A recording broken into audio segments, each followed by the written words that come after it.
ಇವತ್ತು ಭಾಳ ವಿಶೇಷವಾಗಿ ನಮ್ಮ ಭಾರತೀಯ ಜನತಾ ಪಾರ್ಟಿ ಕರ್ನಾಟಕದ ರೈತ ಮೋರ್ಚಾದ ಪರವಾಗಿ ಇವತ್ತು ಪ್ರತಿಯೊಂದು ಜಿಲ್ಲೆಯಲ್ಲಿ ಸಹಿತ ರಾಜ್ಯದ ನಾಯಕರುಗಳು ಪ್ರವಾಸ ಮಾಡಿ ಮತ್ತು ರಾಜ್ಯ ಸರ್ಕಾರದ ರೈತ ವಿರೋಧಿ ನೀತಿ ಏನಿದೆ ಅದನ್ನು ಜನರ ಗಮನಕ್ಕೆ ತರುವಂಥ ಕೆಲಸ ಮತ್ತು ಅದಕ್ಕಾಗಿ ಹೋರಾಟವನ್ನು ನಿರೂಪಣೆ ಮಾಡುವಂಥ ಕೆಲಸ ಇವತ್ತು ಇಡೀ ರಾಜ್ಯದಲ್ಲಿ ನಡೀತದೆ. ಆ ಹಿನ್ನೆಲೆಯಲ್ಲಿ ಇವತ್ತು ಗದಗ ಜಿಲ್ಲೆಗೆ ಈ ಒಂದು ಸಂಘಟನೆ ಮತ್ತು ಈ ಹೋರಾಟದ ಹಿನ್ನೆಲೆಯಲ್ಲಿ ಇವತ್ತು ಎಲ್ಲರೂ ಪ್ರಮುಖರು ಸೇರಿ ಮುಂದಿನ ಹೋರಾಟದ ರೂಪುರೇಷೆಗಳನ್ನು ಮಾಡಲಿಕ್ಕೆ ನಾವೆಲ್ಲ ಇಲ್ಲಿ ಸೇರಿದ್ದೇವೆ. ಮತ್ತು ಅದರ ಅಂಗವಾಗಿ ಇವತ್ತೇನು ಈ ಪತ್ರಿಕಾಗೋಷ್ಠಿಯನ್ನು ಕರೆದದ ಭಾಳ ವಿಶೇಷವಾಗಿ ಇವತ್ತು ರಾಜ್ಯದಲ್ಲಿರುವಂಥ ಒಂದು ರಾಜಕೀಯ ಪರಿಸ್ಥಿತಿ ಮತ್ತು ರೈತರ ವಿಚಾರಕ್ಕೆ ಸಂಬಂಧಪಟ್ಟಂತೆ ಕಾಂಗ್ರೆಸ್ ಸರ್ಕಾರದ ಒಂದು ರೈತ ವಿರೋಧಿ ಧೋರಣೆ ಏನಿದೆಯಲ್ಲ ಅದನ್ನ ಇವತ್ತು ಜನಜಾಗೃತಿ ಮಾಡುತ್ತಾ ಜನರಿಗೆ ತಿಳುವಳಿಕೆ ಕೊಡುವಂಥ ಕೆಲಸ ನಮ್ಮ ಮಾಧ್ಯಮದ ಮಿತ್ರರ ಮುಖಾಂತರ ನಾವು ಮಾಡ್ತಾಯಿದ್ದೇವೆ. ಇವತ್ತೇನು ಬಹುಶಃ ಕಳೆದ ಒಂದು ವಾರದಿಂದ ನೀವು ನೋಡಕತ್ತೀರಿ ಯಾವ ರೀತಿ ರಾಜ್ಯದ ರಾಜಕೀಯ ಪರಿಸ್ಥಿತಿ ಇದೆ ಮತ್ತು ಇಲೆಕ್ಟ್ರಾನ್ ಟಿ ವಿಗಳನ್ನು ನಾವು ತೆಗೆದ್ರೆ ಯಾವ ವಿಚಾರದ ಬಗ್ಗೆ ಚರ್ಚೆ ಆಗ್ತಾಯಿದೆ ನಾವೆಲ್ಲ ನೋಡ್ತಾ ಇದ್ದೇವೆ. ಮತ್ತು ಇದು ಕಳೆದ ಒಂದು ವಾರ ಇರ್ಬೋದು, ಆದರೆ ಕಳೆದ 2-3 ತಿಂಗಳಿಂದ ಈ ಒಳಗುದ್ದಾಟ ಇದ್ದೇ ಇದೆ. ಇನ್ ಫೈಟಿಂಗ್ ಸಿ ಎಮ್ ಮತ್ತು ಡಿ ಸಿ ಎಮ್ ನಡುವೆ ಅವರ ಗುಂಪುಗಳ ನಡುವೆ ಇನ್ ಫೈಟಿಂಗ್ ನಡೀತಾ ಇದೆ. ಅವರ ಮುಖ್ಯಮಂತ್ರಿ ಅವರಿಂದ ಕೆಳಗಿಳಿಸಬೇಕು ಮತ್ತು 2.5 ವರ್ಷ ನಂತರ ನಾನು ಮುಖ್ಯಮಂತ್ರಿ ಆಗಬೇಕಂತೇಳಿ ಡಿ ಕೆ ಶಿವಕುಮಾರ್ ಒಂದು ಸೀರಿಯಸ್ ಆದಂಥ ಗಂಭೀರವಾದಂಥ ಪ್ರಯತ್ನ ಚಾಲೂ ಆಗಿದೆ. ಇದು 2-3 ತಿಂಗಳಿಂದ ಇತ್ತು, ಹೊರಗೆ ಬಂದಿರಲಿಲ್ಲ.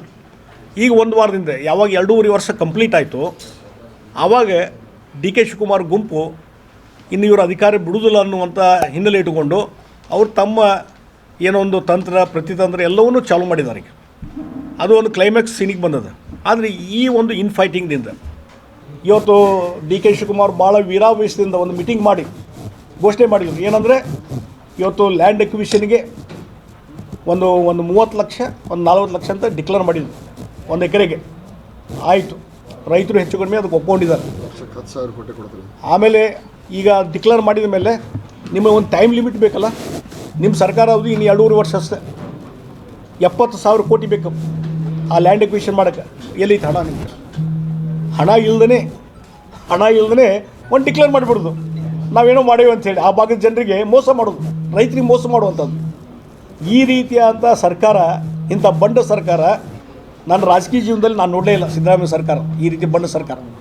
ಭಾಳ ಕೇಳಿದ್ರೆ ಹೇಳ್ತಾರೆ ನಾವು ಗ್ಯಾರಂಟಿ ಸಲುವಾಗಿ ಒಂದು 50,000 60,000 ಕೋಟಿ ಅಲ್ಲಿ ಹೋಗ್ತದಂತ. ಗ್ಯಾರಂಟಿ ತಂದವ್ರು ನೀವು ರೀ. ಇವತ್ತು ಎಲ್ಲಿ ಅಭಿವೃದ್ಧಿ ಕೆಲಸ ಎಲ್ಲಿ ಆಗ್ತಾ ಇಲ್ಲ. ಒಂದು ರಸ್ತೆಯಲ್ಲಿ ಗುಂಡಿ ಮುಸ್ಲಿಕ್ಕೆ ನಿಮ್ಮ ಕಡೆ ಹಣ ಇಲ್ಲ, ಹಣ ರಿಲೀಸ್ ಮಾಡ್ತಾ ಇಲ್ಲ. ಹೀಗಾಗಿ ಇವತ್ತು ಯಾವುದು ಯೋಜನೆ ಇವತ್ತು ಕಾಂಟ್ರಾಕ್ಟರ್ಸು ಬಿಲ್ ಪೆಂಡಿಂಗ್ ಇದ್ದು ಲಕ್ಷಾಂತರ ಕೋಟಿ ಪೆಂಡಿಂಗ್ ಇದೆ. ಅದನ್ನು ಬಿಲ್ ಪೆಂಡಿಂಗು ಮಾಡಿದ್ದೂ ತೀರಿಸ್ಲಿಕ್ಕೆ ನಿಮ್ಗೆ ಆಗ್ತಾಯಿಲ್ಲ, ರಿಪೇಮೆಂಟ್ ಆಗ್ತಾಯಿಲ್ಲ. ಅಂದರೆ ಎಲ್ಲಿಗೆ ಹೋಗಿದೆ? ಸುಸೈಡ್ ಮಾಡ್ಕೊತಿದ್ದಾರೆ ಕಾಂಟ್ರಾಕ್ಟರ್ಸು, ರೈತರು ಸುಸೈಡ್ ಮಾಡ್ಕೊತಾ ಇದ್ದಾರೆ. ಜನಸಾಮಾನ್ಯರು ರೋಷ್ ಹೋಗಿದ್ದಾರೆ ಈ ಸರ್ಕಾರದ ಬಗ್ಗೆ. ಮತ್ತು ಕರಪ್ಷನ್ ಅಂತೂ ರ್ಯಾಂಪಟ್, ಸಿಕ್ಕಾಪಟ್ಟೆ. ಪ್ರತಿಯೊಂದು ನೀವು ಯಾವುದೇ ತಹಶೀಲ್ದಾರ್ ಕಚೇರಿ ಇರ್ಬೋದು, ಡಿ ಸಿ ಕಚೇರಿ ಇರ್ಬೋದು, ಎಲ್ಲೇ ಹೋದರೂ ಯಾವುದೇ ಒಂದು ಫೈಲು ಕ್ಲಿಯರ್ ಆಗ್ಬೇಕಂದ್ರೆ ಇಷ್ಟು ದಕ್ಷಿಣ ಇಡಬೇಕು. ನೀವು ದಕ್ಷಿಣ ಇಟ್ಟರೆ ಕ್ಲಿಯರ್ ಆಗ್ತದೆ.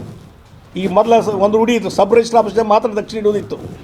ಈಗ tahsildar office, D C office, A C office ಎಲ್ಲ ಕಡೆ ಒಂದು ಫಿಕ್ಸ್ ಆಗಿಬಿಟ್ಟವು, ರೇಟ್ ಫಿಕ್ಸ್ ಆಗಿಬಿಟ್ಟು. ಈ ಡಿ ಸಿ ಸತಿಗೆ ಏನು ಉಳ್ಕೊಂಡಿಲ್ಲ. ಈಗ ಮೊದಲೆಲ್ಲ ಡಿ ಸಿ ಭಾಳ ಒಂದು ಅವ್ರ ಬಗ್ಗೆ ಒಂದು ಗೌರವ ಇತ್ತು. ಈಗೆಲ್ಲ ಹೋಗ್ಬಿಟ್ಟಿದ್ದು, ಈಗ ಯಾರು ಏನೂ ಉಳಿದಿಲ್ಲ. ಈಗ ಕರಪ್ಷನ್ ರ್ಯಾಂಪಟ್ ಆಗಿದೆ. ಎಲ್ಲರೂ ಫಿಕ್ಸ್ ಮಾಡಿದಾರೆ. ಏನು ನಾವು ಮ್ಯಾಲೆ ಕೊಡ್ಬೇಕು ರೀ ಅಂತಾರೆ. ಏನಾರು ಕೇಳಿದ್ರೆ ಮ್ಯಾಲೆ ಕೊಡ್ಬೇಕು ರೀ, ಮತ್ತು ನಾವು ಹಂಗೆ ಬಂದೇವನಿ ಇಲ್ಲೇ. ಈ ರೀತಿ ಅಲ್ಲಿದ್ರಾಗಂತೂ ಬೆಂಗಳೂರಲ್ಲಿ ಕೆಲವರು ಸಿಗ್ತಾರಲ್ಲ ನಮಗೆ ಬಿಲ್ಡಿಂಗ್ ಪರ್ಮಿಷನ್ಗೆ ಅಥವಾ ಕಂಪ್ಲೀಷನ್ ಸರ್ಟಿಫಿಕೇಟು ಎನ್ ಎ ಮಾಡೋದಕ್ಕೆ BDA ಕಾರ್ಪೊರೇಷನ್ ಒಂದು ರೇಟ್ ಫಿಕ್ಸ್ ಮಾಡಿದ್ದಾರೆ. ಸರ್ಕಾರಕ್ಕೆ ನಿಗದಿ ಮಾಡೋಂಥ ರೇಟ್ ಇಷ್ಟು, ನಂಬರ್ 2 ಇಷ್ಟು, ಅಷ್ಟು ರೊಕ್ಕ ಕೊಟ್ಟರೆ ಮಾತ್ರ ನಿಮ್ಮ ಕೆಲಸ ಆಗತ್ತೆ.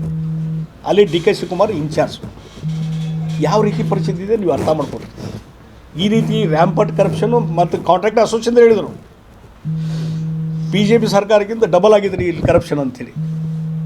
ಅದೇ ಅಧಿಕಾರ ಹಿಡ್ಕೊಂಡು ಬಂದ್ರಿ ಅವರು. BJP ಸರ್ಕಾರ ಕರಪ್ಟ್ ಅಂಥೇಳಿ. ನೀವೇನು ಮಾಡಿದ್ರಿ? ಭ್ರಷ್ಟಾಚಾರ ರಹಿತವಾದ ಪ್ರಾಮಾಣಿಕ ಸರ್ಕಾರ ಕೊಡ್ತೀನಿ ಅಂತ ಹೇಳಿದಂಥವ್ರು ಇವತ್ತು ನೀವೇನು ಮಾಡ್ತಾಯಿದ್ದೀರಿ ಸಿದ್ದರಾಮಯ್ಯನವರೇ?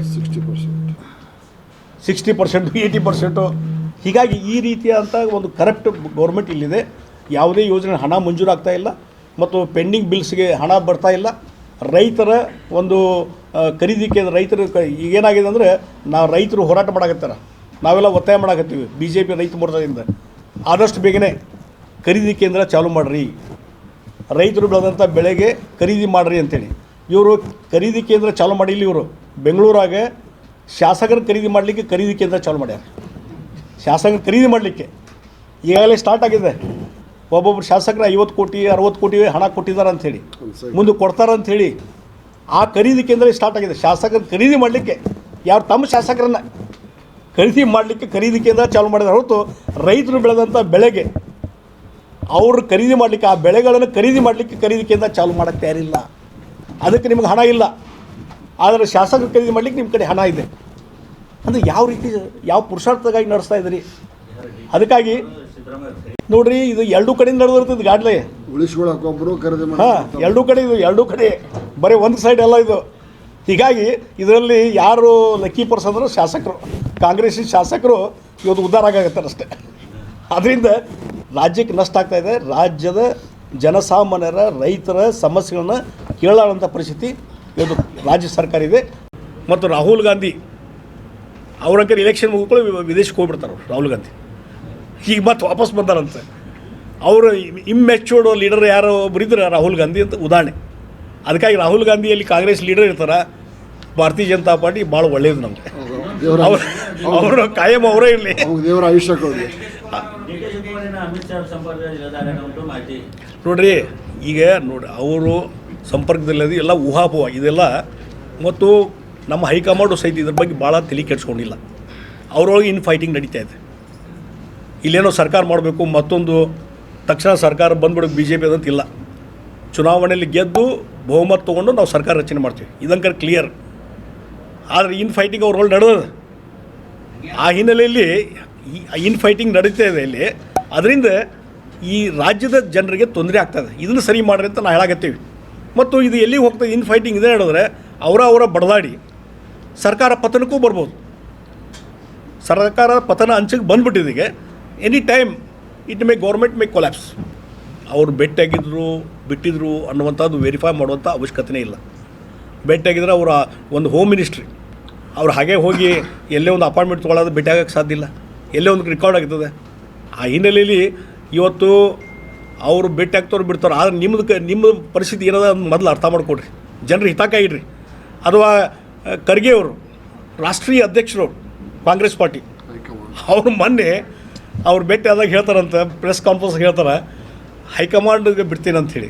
ಅಂದರೆ ಹೈಕಮಾಂಡ್ ಯಾರು ಅಂತ ನನ್ನ ಕೈಯಾಗಿ ಏನಿಲ್ಲ, ಹೈಕಮಾಂಡಿಗೆ ಬಿಡ್ತೀನಿ ಅಂತಂದರೆ ನನಗೇನು ಕೇಳಬೇಡ್ರಿ. ಕಾಂಗ್ರೆಸ್ ಪರಿಸ್ಥಿತಿ ಎಲ್ಲಿಗೆ ಬಂತು ಅಂದರೆ ನೆಹರು ಫ್ಯಾಮಿಲಿ ಮಾತ್ರ ಹೈಕಮಾಂಡ್ನು. ಅಂದರೆ ರಾಷ್ಟ್ರೀಯ ಅಧ್ಯಕ್ಷರಿಗೆ ಏನು ಕಿಮ್ಮತ್ತೇ ಇಲ್ಲ, ಗೌರವ ಇಲ್ಲ. ಮತ್ತು ನಾ ಖರ್ಗೆ ಅವ್ರಿಗೆ ಹೇಳ್ತೀನಿ, ನಿಮ್ಗೆ ಸ್ವಾಭಿಮಾನ ಏನಾದ್ರು ಇದ್ದರೆ ತಕ್ಷಣ ರಾಜೀನಾಮೆ ಕೊಟ್ಟು ಹೊರಗೆ ಬರ್ರಿ. ಸ್ವಾಭಿಮಾನ ಇಲ್ದೇ, ಗೌರವ ಬದುಕು ಇಲ್ದೇ ಅಂತ ನೆಹರು ಕುಟುಂಬದ ಕೆಳಗೆ ಗುಲಾಮರಾಗಿ ಯಾಕೆ ಕೆಲಸ ಮಾಡ್ತೀನಿ ಅಂತ ಕೇಳ್ತೀನಿ ನಾ ಖರ್ಗೆ ಅವ್ರಿಗೆ. ಆ ರೀತಿ ಅವ್ರ ಕಡೆಯಿಂದ ಹೇಳಿಕೆ ಬರಬಾರ್ದಾಗಿತ್ತು. ನಾನು ರಾಷ್ಟ್ರೀಯ ಅಧ್ಯಕ್ಷ, ಅವ್ರು ಕರೆಸ್ತೀನಿ, ರಾಹುಲ್ ಗಾಂಧಿ ಕರೆಸ್ತೀನಿ, ಸೋನಿಯಾ ಗಾಂಧಿ ಕರೆಸ್ತೀನಿ, ಕರೆಸಿದ ಬಗ್ಗೆ ನಿರ್ಧಾರ ಮಾಡ್ತೀನಿ ನಾನು ಅಂತ ಹೇಳಬೇಕಾಯ್ತು. ಅವ್ರಿಗೆ ಬಿಟ್ಟಾರಂತ ಇವರು. ಮತ್ತು ನೀವ್ಯಾಕೆ ಅಧ್ಯಕ್ಷ ಸ್ಥಾನದಲ್ಲಿದ್ದೀರಿ? ಬಿಟ್ಬಿಡ್ರಿ, ರಾಜೀನಾಮೆ ಕೊಟ್ಟು ಹೊರಗೆ ಬರ್ರಿ. ಅಂದರೆ ಯಾವ ರೀತಿ ಪರಿಸ್ಥಿತಿ?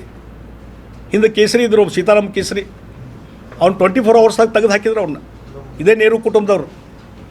ಅಂದರೆ ಈ ರೀತಿ ಕಾಂಗ್ರೆಸ್ನಲ್ಲಿ ನೆಹರು ಕುಟುಂಬ ಇಲ್ಲದೇ ಬದುಕಲಿಕ್ಕೆ ಸಾಧ್ಯ ಇಲ್ಲ. ಮತ್ತು ನೆಹರು ಕುಟುಂಬ ಎಲ್ಲಿವರೆಗೆ ಇರ್ತದೆ? ಕಾಂಗ್ರೆಸ್ ತನ್ನ ಅಸ್ತಿತ್ವ ಇರುವುದೇ ಇಲ್ಲ, ಅಸ್ತಿತ್ವ ಕಳ್ಕೊಂಡು ಬಂದದ. ಬಿಹಾರದಲ್ಲಿ ಏನೋ ಪರಿಸ್ಥಿತಿ ಅದೇ ಮುಂದೆ ಬರುವಂಥ ದಿವಸಗಳಲ್ಲಿ ಎಲ್ಲ ರಾಜ್ಯಗಳಲ್ಲಿ ಕಾಂಗ್ರೆಸ್ಸಿನ ಪರಿಸ್ಥಿತಿ ಅದೇ ರೀತಿ ಕಾಂಗ್ರೆಸ್ ಡೇ ಬೈ ಡೇ ತನ್ನ ಅಸ್ತಿತ್ವವನ್ನು ಕಳ್ಕೊತಾ ಇದೆ. ಒಂದು ಇತಿಶ್ರೀ ಆಗಿದೆ, ಕಾಂಗ್ರೆಸ್ಸಿನ ಇತಿಶ್ರೀ ಬಂದದ್ದು.